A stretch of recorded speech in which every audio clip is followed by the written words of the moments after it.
2008 Malegaon blast case. Malegaon blast मामले में एक और गवाह बयान से पलटा।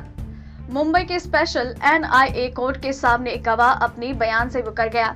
मालेगांव ब्लास्ट मामले में ATS ने कुल 226 लोगों का बयान दर्ज किया, जिसमें से 17 विटनेस अपने बयान से पलट गए। विटनेस ने जज के सामने बताया, ATS के अधिकारी मुझ पर लगातार दबाव बना रहे थे, मेरे साथ हाथापाई की और मुझे मारा, मुझ पर बंदूक रख के मारने की धमकी दी। मैंने ATS पर कोई बयान नहीं दिया। 3 से 4 दिन मुझे अपने कब्जे में रखकर टॉर्चर किया और कहा, आप RSS के अधिकारी का नाम लें तो इस तरह का धमकी और मुझे इस तरीके की धमकी दी गई है और धमकाया गया है। यहाँ तक कि ATS के अधिकारी ने कहा, अगर तुमने इस बारे में किसी से जिक्र भी किया तो तुम्हें दोबारा परेशान किया जाएगा।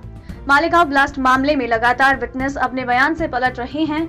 इस पर गृह मंत्री दिलीप वलसे पाटिल ने कहा, अब जब भी इसकी सुनवाई होगी तब ATS के अधिकारी मौजूद होंगे, लेकिन आज भी ATS का एक भी अधिकारी कोर्ट रूम में मौजूद नहीं था। मुंबई से नवभारत समाचार के लिए मुरारी सिंह की रिपोर्ट। आज स्पेशल NI कोर्ट मुंबई में अभियोजन पक्ष ने जो साक्ष्य रिकॉर्ड किया गया उसका नंबर 226 है। तो उसने आज भगवान की सौगंध खाकर कहा कि मैंने ATS मुंबई को कोई स्टेटमेंट दिया नहीं।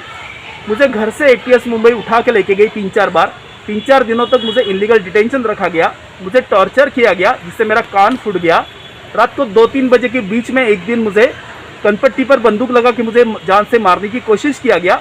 मेरा कपड़ा उतार कर मुझे मैदान में चक्कर लगवाते थे, मुझे अपमानित करते थे और केवल RSS का और उनके पदाधिकारियों का जब तक तुम नाम नहीं लोगे तब तक हम तुझे छोड़ेंगे नहीं, इसलिए मेरे साथ जाति और मारपीटा वो करते थे। और आज उसने दोनों हाथ जोड़कर न्यायालय से विनती किया कि मैं किसी को ना जानता हूँ, ना मैंने कोई स्टेटमेंट दिया, ना मेरा कोई लेना देना है, तो जिन्होंने मेरे साथ अन्याय किया है तो उनके खिलाफ आप कार्रवाई अवश्य कीजिएगा। आज उसने न्यायालय को बताया कि ATS मुंबई ने उस वक्त कहा था कि अगर तुम किसी को कुछ बात बोलोगे तो हम तुमको फिर से मारेंगे, फिर से पकड़ेंगे करके, इसलिए मैंने डर के मारे उनके खिलाफ कुछ स्टेटमेंट नहीं दिया।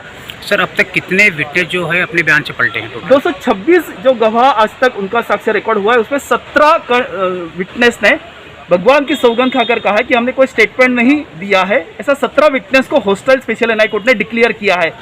मेरा ये भी कहना है कि 2 हफ्ते पहले महाराष्ट्र सरकार के जो माननीय गृह मंत्री है, उन्होंने कहा था कि इस मुकदमे में वो एक ATS की तरफ से अधिकारी उपस्थित रहेंगे और महाराष्ट्र सरकार की तरफ एक स्पेशल PP भी अपॉइंटमेंट करेंगे। जी हाँ। लेकिन 2 हफ्ते से न कोई ATS के अधिकारी आए, ना महाराष्ट्र सरकार के कोई वकील आए। मेरा ऐसा कहना है कि इस सच का सामना करने का साहस उस वक्त के UPA गवर्नमेंट में नहीं था और ना ही विद्यमान महाराष्ट्र सरकार के सामने नहीं है। पहले दिन से हम कह रहे थे कि यह फैब्रिकेटेड स्टेटमेंट है, फैब्रिकेटेड एविडेंस है। निर्दोष देशभक्तों को, भारतीय नागरिकों को इस मुकदमे में आरोपी बनाया गया, गवाह बना गया और यह सच आज दुनिया के सामने 13 वर्ष के बाद में आ रहा है, ऐसा मेरा कहना है।